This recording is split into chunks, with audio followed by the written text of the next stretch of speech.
तो इस कहानी की शुरुआत होती है सोफिया नाम की लड़की को दिखाने से, जो दरअसल एक शार्क रिसर्चर थी। वो अपने साथियों के पास पैसिफिक ओशन में आई हुई थी शार्क को ट्रैक करने, जिसका नाम ललित था। सोफिया और उसकी टीम पिछले काफी टाइम से ललित को ट्रैक कर रही थी और आज भी इनकी यही सोच थी कि ललित कब इनके रडार में वापस आएगी और ये लोग उसका सैंपल लेकर उस पर रिसर्च करेंगे। और फिर अचानक इन्हें रडार में ऐसे सिग्नल्स मिलने लगती हैं जैसे वो शार्क ललित इनके एरिया में आ रही है। इसीलिए टीम के 4 लोग, जिनमें सोफिया का हस्बैंड भी शामिल था, वो समंदर में कूद पड़े और ललित को ढूंढने लगते हैं। जहां तभी इन्हें एक वेल का बेबी दिखाई देता है, जो हालांकि था तो बच्चा ही, लेकिन उसका साइज बहुत बड़ा था। और डरा देने वाली बात यह थी कि वो बेबी वेल मरा हुआ था, जिसके जिस्म का आधा हिस्सा गायब था। अब ये लोग सोच रहे थे कि इस वेल का कातिल कौन हो सकता है कि तभी इनके सामने वेल का खून ही आ ही जाता है। जी हाँ, वो और कोई नहीं ललित ही थी, जो अब इनके सामने आ चुकी थी, जिसे देखकर ये लोग काफी घबरा जाते हैं, क्योंकि आज से 2 महीने पहले जब इन्होंने ललित को एग्जाम किया था तो वो बस 2.5 मीटर की थी और अब लगभग वो 7 मीटर की हो गई थी। यानी सिर्फ 2 महीने में वो 3 गुना बढ़ गई थी, जो बात सच में काफी चौंका देने वाली थी। अब यहाँ समझदारी तो यह थी कि इन लोगों को अपनी जान बचाकर चले जाना चाहिए था, लेकिन यहाँ सबसे बड़ी गलती सोफिया का हस्बैंड कर देता है। अपनी मौत को सामने देखने के बावजूद भी उसे सैंपल लेने की पड़ी हुई थी, इसलिए वो शार्क की बॉडी से सैंपल लेने के चक्कर में ललित को स्टैब कर देता है। और बस फिर क्या था, वही हुआ जिसका डर था। ललित कंट्रोल से बाहर होकर टीम के 4 लोगों पर हमला कर देती है और उन्हें बुरी तरह काट कर टुकड़े कर देती है, जबकि सोफिया और उसकी एक साथी कश्ती में इसी बस्ती नजारा दूर से देख पा रही थी। हालांकि वो भी काफी डर गई थी। जब कुछ अवन होता है तो सोफिया भी ओशन में कूद जाती है, इस उम्मीद के साथ कि शायद कोई जिंदा बचा होगा, लेकिन वहां पर तो बस टीम के लोगों के कटे पटे जिस्म के टुकड़े थे, जिन्हें बुरी तरह लित ने मार दिया था। हर तरफ खूनी खून फैला हुआ था और अब तभी लित सोफिया के सामने भी आ जाती है, जो किसी मॉन्स्टर से कम नहीं लग रही थी। वो अब सोफिया पर भी हमला करके घसीटकर उसे अपने साथ ओशन में ले जाने लगती है, पर किसी तरह सोफिया अपनी जान बचा लेती है। और यहां से सीन चेंज होकर आता है सीधा 3 साल के बाद, जहां सोफिया ने अब शार्क्स पर रिसर्च करना बंद कर दी थी और अब वो एक एक्वेरियम गाइड का काम किया करती थी, जहां आने वाले बच्चों को वो मछलियों और उनके बारे में बताया करती थी, जिस बच्चे काफी एंजॉय भी करते थे। अब यहीं पर हम एक लड़की मीका को देखती हैं, जो एक मरीन एक्टिविस्ट थी। समंदर के बारे में रिसर्च और जानकारी रखने और देने वाली वो एक कंपनी को चला रही थी, जिसका नाम सेवियर्स ऑफ सी था, जिनका काम ही मरीन लाइफ को बचाना था, यानी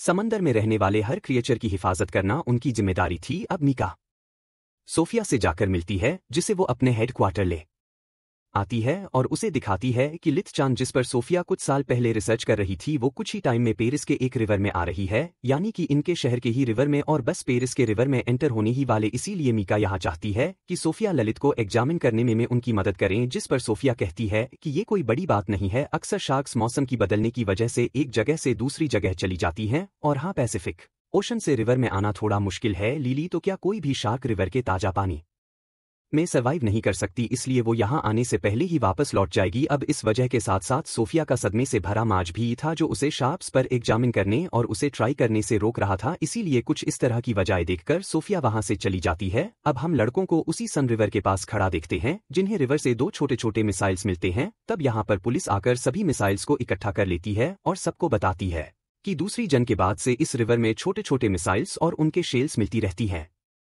इसलिए डरने वाली कोई बात नहीं है। अब रात के टाइम मीका अपने एक दोस्त के साथ सन रिवर में आती है, जो यहाँ हुई कार एक्सीडेंट की जांच करने आए थे, पर असल में वो तो ये एग्जामिन करने आई थी कि क्या ललित इस रिवर में आ गई है। इसलिए मीका की दोस्त रिवर में कूद जाती है, जहां वो शार्क की बड़े बड़े पंजों के निशान देखती है। पर तभी यहाँ पुलिस भी आ गई थी इन दोनों को पकड़ने के लिए, क्योंकि इस तरह किसी भी केस की इन्वेस्टिगेशन करना गैर कानूनी था। इसीलिए पुलिस मीका को पकड़ लेती है, जबकि उसकी दोस्त किसी तरह वहां से भाग निकलती है। अब हम सोफिया को देखते हैं, जो अब निलित को ट्रैक कर पा रही थी और उसे पता चलता है कि हाँ, निलित सन रिवर में आ चुकी है। अगली सुबह पुलिस उस आदमी की लाश रिवर से निकालती है, जिसकी कल रात कार एक्सीडेंट में मौत हो गई थी। अब लाश की हालत भी देखकर सब लोग काफी डर जाते हैं, क्योंकि उसकी लाश का आधा हिस्सा गायब था। उसे देखने से साफ लग रहा था जैसे किसी बड़े से जानवर ने इसकी लाश को खाया है। अब यहाँ रिवर के बार ऑफिसर्स के साथ सोफिया और मीका भी थे, और सोफिया साफ लफ्जों में उन्हें बता देती है कि यह काम और किसी का नहीं बल्कि निलित का ही है, और अब हमें शार्क को रोकना होगा अगर हम चाहते हैं कि लोग इस तरह शार्क के हाथों ना मर। पर यहाँ मीका इस बात को गलत अंदाज में कुछ यूं समझ लेती है कि अगर हम चाहते हैं कि शार्क लोगों को ना मारे तो हमें शार्क को मारना होगा। उसे लग रहा था कि सर सोफिया के साथ मिलकर शार्क को मार देंगे, तो बस इसीलिए वो शार्क को बचाने के काम पर लग जाती है, क्योंकि जाहिर है वो मरीन सेवियर है, समुद्री क्रिएचर को बचाने वाली, तो इसलिए वो ऐसा कर रही। पर सोचने वाली बात तो ये गलत ही है कि एक शार्क लोगों को मार रही है, लेकिन वो उसे बचाना चाहती है। अगले दिन ऑफिसर्स और सोफिया सन रिवर में आ जाते हैं। उनका प्लान था कि वो रिवर में जाकर सीधा शार्क को पकड़ लेंगे। तब सोफिया शार्क को ट्रैक करने में उनकी मदद कर रही थी। सब कुछ ठीक ही चल रहा था, वो लोग शार्क को देखने ही वाले थे, लेकिन मीका यहाँ बहुत बड़ी गड़बड़ कर देती है। वो अपने हैकर दोस्त की मदद से सोफिया के ट्रैकर के सिग्नल्स को खराब कर देती है, जिससे कि अभी लोग शार्क को ट्रैक नहीं कर पाते, और इससे जाहिर है उन ऑफिसर्स के लिए बहुत बड़ा खतरा आ गया था जो रिवर में गए थे। पर लीड उस तरफ नहीं जाती और अपना रोड बदल लेती है, जिससे ऑफिसर्स को अपनी जान बचाने का मौका मिल जाता है और वो सही सलामत बाहर आ जाते हैं। पर ये काफी सीरियस कंडीशन बन जाती है कि शहर के बीचों बीच सन रेवल में मॉन्स्टर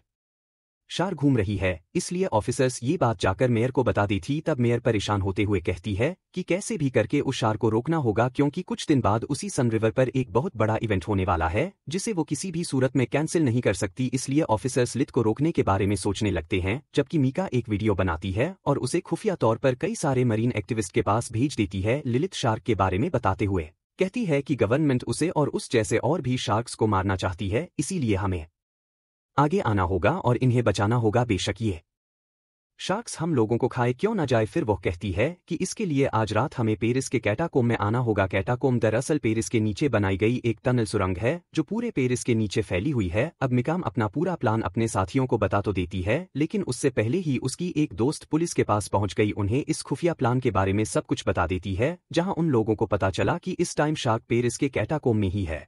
फिर जैसे ही रात हुई, मिका उन मरीन एक्टिविस्ट के साथ कैटाकोम आ जाती है, जहां सोफिया और ऑफिसर्स भी आ गई थे, क्योंकि उन्हें भी मीका के प्लान के बारे में पता चल गया था। यहां ऑफिसर्स और एक्टिविस्ट के बीच बहस होने लगी, जहां तभी मीका कटाक रिवर में कूद जाती है, क्योंकि वो ये दिखाना चाहती थी कि शार्क्स इंसानों के लिए खतरनाक नहीं है। और फिर तभी वहां एक शार्क आ जाती है, जो रिलेट तो नहीं थी, जिसके साथ वहां और भी कई सारी शार्क्स आ जाती है। और बस फिर क्या था, शार्क ये साबित करती है कि सच में शार्क्स इंसानों के लिए बहुत खतरनाक है, और इंसानों को तो नहीं छोड़ती। वो मीका पर बुरी तरह हमला कर देती है और उसे बहुत बुरी मौत देती है, यानी उसके जिस्म के टुकड़े टुकड़े हो जाते हैं, जो देखकर सारे मरीन एक्टिविस्ट घबराते हुए इधर उधर भागने लगती हैं। और उनका फजूल सा जो प्लान था मरीन की लाइफ को बचाने का, वो पूरी तरह तबाह हो गया था, क्योंकि उन्हें एहसास हो गया था कि हर चीज, भले ही वो कोई जानवर ही क्यों ना हो, बचाने वाला नहीं होता। कुछ आपकी जान के दुश्मन भी होते हैं, जिन्हें रोकना और मारना भी पड़ता है। इसी बीच बहुत सारे एक्टिविस्ट रिवर में गिर पड़ते हैं और शार्क्स का खाना बन जाते हैं। हर तरफ शार्क्स रिवर में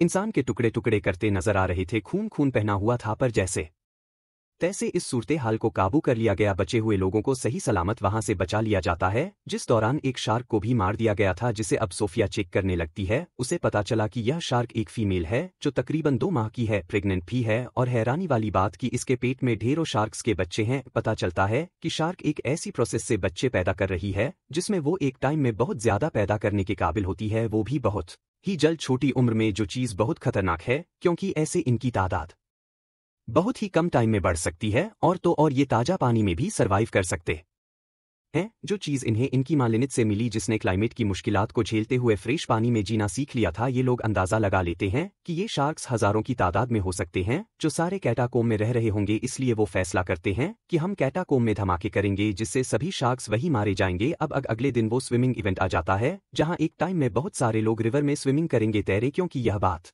लोगों को नहीं बताई गई थी। मेयर को शार्क्स के आने का खतरा था, लेकिन वो इवेंट को अपने फायदे के लिए कैंसिल नहीं करती, बल्कि ऑफिसर्स और ट्रेन मरीन को रिवर में उतार दिया गया। वो निगरानी करने लगते हैं, जहां रिवर की एक साइड पर काफी बड़ा जाल बांध दिया जाता है, ताकि अगर कोई शार्क इस तरफ आए तो उसमें फंस जाए। जबकि सीनियर ऑफिसर सोफिया और अपने साथियों के साथ कैटाकम में आ गया था, क्योंकि वो वहां की मेन जगहों पर धमाके करने वाले थे। सब अपनी अपनी जगह पर पहुंच गई। सीनियर ऑफिसर और सोफिया एक साथ थे। वहां अंधेरा था। जैसे सीनियर ऑफिसर ने फ्लैशलाइट ऑन की, हम बहुत ही ड्राउन सीन देखते हैं। ऑफिसर के चारों तरफ हजारों की तादाद में छोटे छोटे शार्क्स के बच्चे घूम रहे थे, जिससे वो काफी घबरा जाते हैं, क्योंकि हालांकि ये बच्चे थे, लेकिन इतनी ताकतवर थे कि किसी के भी टुकड़े टुकड़े कर सकते थे। क्योंकि छोटे होने की बावजूद इनका साइज काफी बड़ा था। सभी बॉम्ब्स को अपनी अपनी जगह पर फिक्स कर दिया गया था, लेकिन बॉम्ब के फटने से पहले एक शार्क सीनियर ऑफिसर पर हमला कर देती है, पर वो किसी तरह बॉम्ब को ब्लास्ट कर देते हैं, जिससे हालांकि वो खुद तो काफी जख्मी हो गया था, लेकिन शार्क के कुछ बच्चे मर जाते हैं और सीनियर ऑफिसर को ऊपर खींच